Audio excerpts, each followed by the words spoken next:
Welcome to Business Unmuted, the business discussion programme from the north of England, which is also available on all good podcast sites.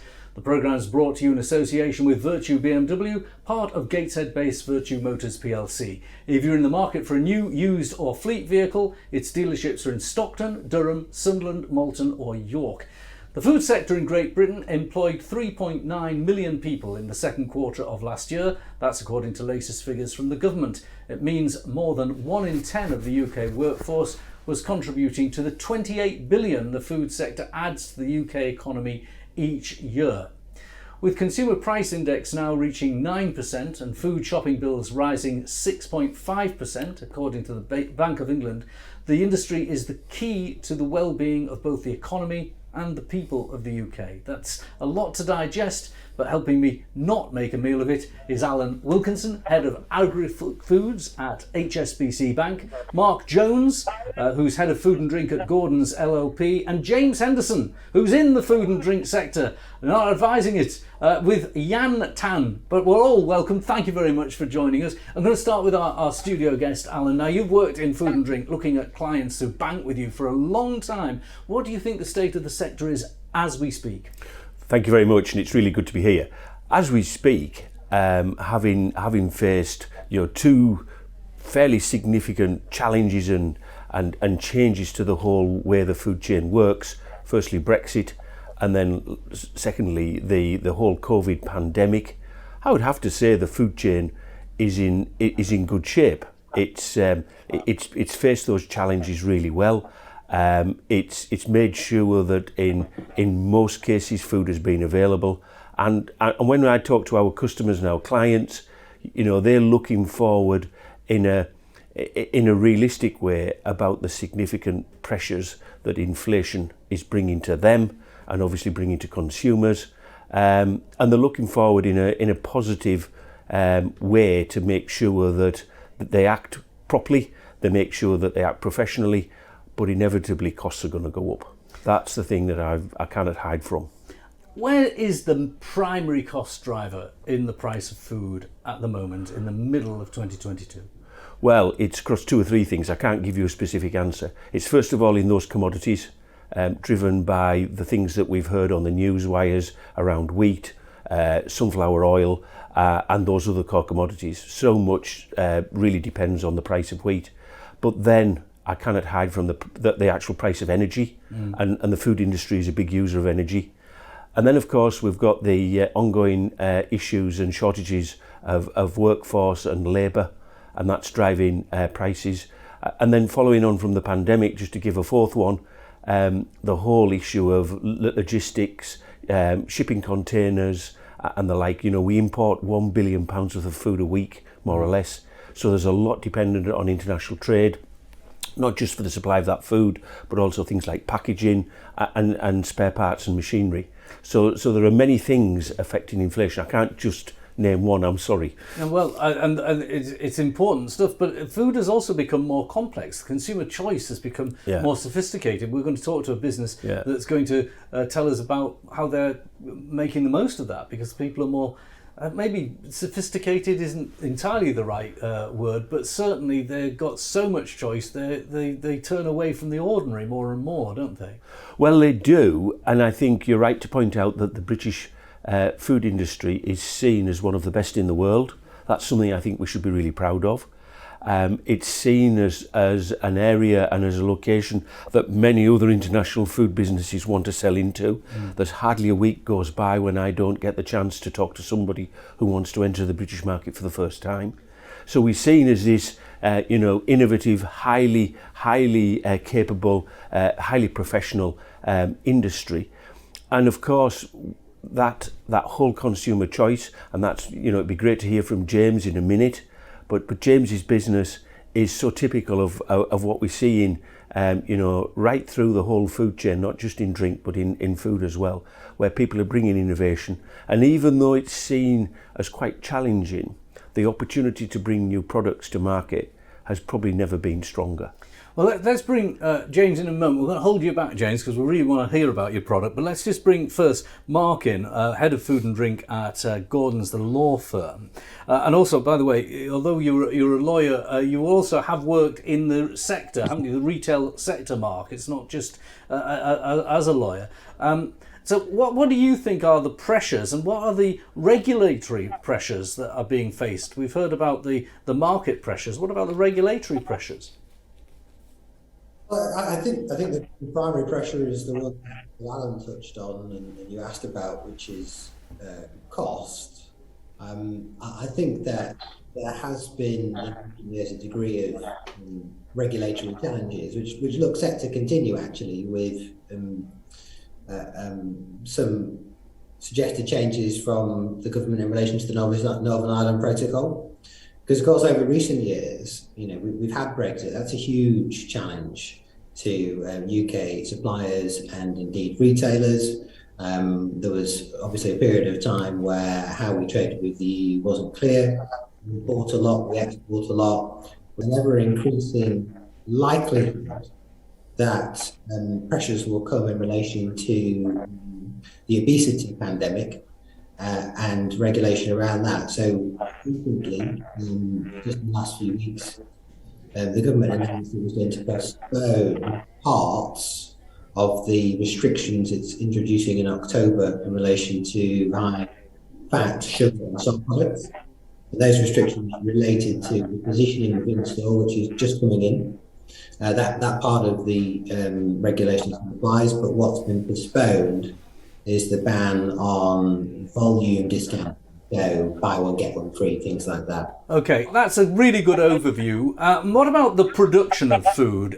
You've got people like Jeremy Clarkson taking column inches of newspapers, talking about the planning requirements needed, the regulation needed just to farm the countryside. You're talking about Boris Johnson this week considering whether or not farmers really should be rewilding parts of their fields and maybe they should be putting it to production of wheat and grain and so on. Are the production of foods still subject to a lot of uncertainty from a regulatory point of view? I think the only regulation the regulationary uncertainty we're facing is the potential change in the system. Mm-hmm. In this country understand and have operated subject to current regulations very successfully. We as a country have, I think, the third lowest food prices by reference to our per capita GDP. We have high standards, and we estimate a lot of regulation to preserve those high standards, but we're used to them. So, I touched on changing regulation into high fats, sugar and salt, changing regulation into packaging. And the government will take introducing imperial measures recently as well. It's those things that have an impact on us, the changes and the uncertainty, which, frankly, from my perspective, we could do without. Okay, Mark, let's bring in James. James, let's have a look at that product of yours. What have you been making at the Yan Tan hard seltzer business? Right, and what's that? Guys, this is premium British alcoholic sparkling water, technically, otherwise known as, a hard seltzer, which is an American style of drink, very, very new, totally new category of sparkling alcoholic drink in this market. And ours a premium British expression of that. Alcoholic water. That's fantastic. And what's the alcohol volume of it? Well, it's 4%, but the secret is that you can barely taste it. So it's a jolly way to celebrate and have a good time, I'll say that much. And with the added benefit of being low calorie, gluten-free, vegan-friendly, and zero sugar, given that it's the ingredients list is very, very stripped down. Water, base alcohol, and natural flavourings. Right, and what kind of flavours are you putting out there? The first we have is an elderflower and hawthorn flavour.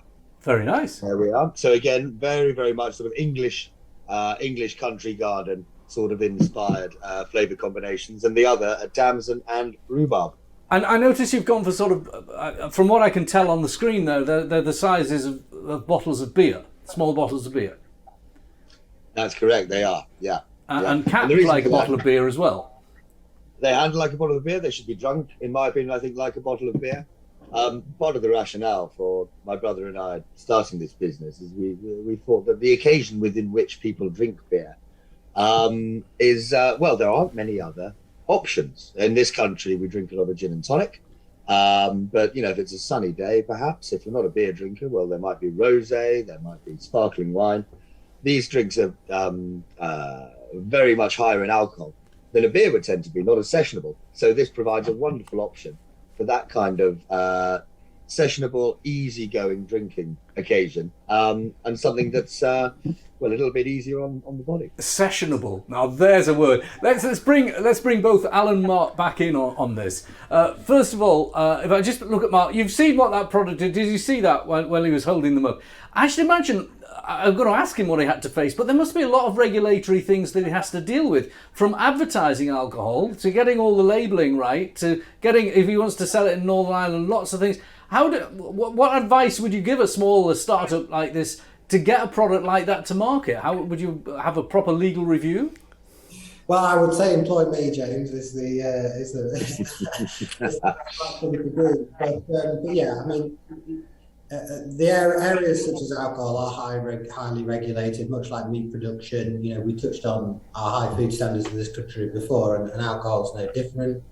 And we're seeing increasing regulation in that space as well with non-alcoholic beer, which of course does include some alcohol in it as well. So, yeah, I mean, I think if you're entering that market, you do need to take advice. There's regulations around advertising, pricing, and certain restrictions.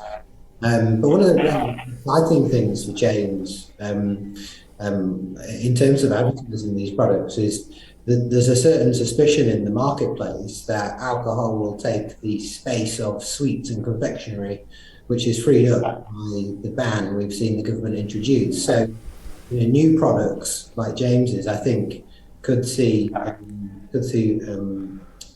real opportunity in the coming 6 months. All right, James, let's go back to you. You talked about some of the health benefits of this, because I suppose if you were going to go on a drinking session with beer and do that regularly, well, you see people, particularly lads, with slightly paunched. This isn't going to give that, is it? But it's an entirely different way of holding a bottle and socialising with alcohol, I suppose. Great, well, absolutely. And it's interesting you mentioned, how would you put it, health benefits. There's a factor that I'm sure Mark can associate with, wherein the regulator, advertising regulator, the Portman Group, no, even though these drinks may well be have healthier connotations, they can't legally be advertised as having necessarily health benefits. And, you know, that's an interesting sort of learning that as a small business you have to factor in. Yes, and by the way, I can just say, to prevent you getting sued on this, that was my amateur connotation. It wasn't his advocation of a health benefit. It was my question. Just so you don't get sued, because they are like that. The regulators are like that. You can easily slip up, even coming on a video program like this and making a false claim. No, not at all. Not at all. It's all those details. And quite right, Mark says that, you know, having legal advice is very, very important for a small business. Something like that, with the wording, whatever it might be. I mean, it's a minefield out there, and especially as a new entrant into the market. Well, let's find out how you got fired up. What was the idea behind it, and how did you finances and getting going? Because holding up that bottle must have been many, many months, or maybe years of preparation. Guys, no, I tell you what, it still feels fantastic. It really, really does, handling your own product. It really does, especially as an alcoholic one. Couldn't be more rock and roll in one's own mind. But, well, you know, I've worked in the drinks industry for many years. And as mentioned before, that I saw this opportunity with a new category emerging. And that's a new type of drink, I suppose you could call it, emerging over in the States, which is very, very rare. You get things like English whiskey, for instance, a sort of different expression. Of a particular style of drink, but never a totally new one, or very rarely anyway. So there was that as a tick. And secondly, it was a sort of democratic style of drink. You could either call it a substitute for beer, or a modern alcopop, maybe. It seemed like something that could be drunk by almost anyone at over a broad range of different occasions and circumstances. And that was very attractive, because it meant I thought that, look, one didn't have to confine oneself to, a particular subset of demographic or a particular, style of occasion to drink it. So those were all very exciting things about this new category, even before my brother and I had even tried one of these drinks. And then, well, it all started with getting some imagery down onto a screen, just sketching out drawings, trying to think, well, what would I like this drink to look like? That was the first thing. And then, well, slowly, phone call by phone call, email by email, understanding the sort of subcutaneous level of the food production industry, and who does what, who are the bottlers, who are the glass manufacturers, who would do the labeling, who can we engage to get the flavor compounds, and how can they be premium and natural and the kind of ones we want. All of those little things required a huge amount of detail and almost expertise, which was just fascinating and frustrating all at the same time. So you're quite right, Graham. Every single bit, from the bottle cap to the label, all needed a fair amount of digging and research.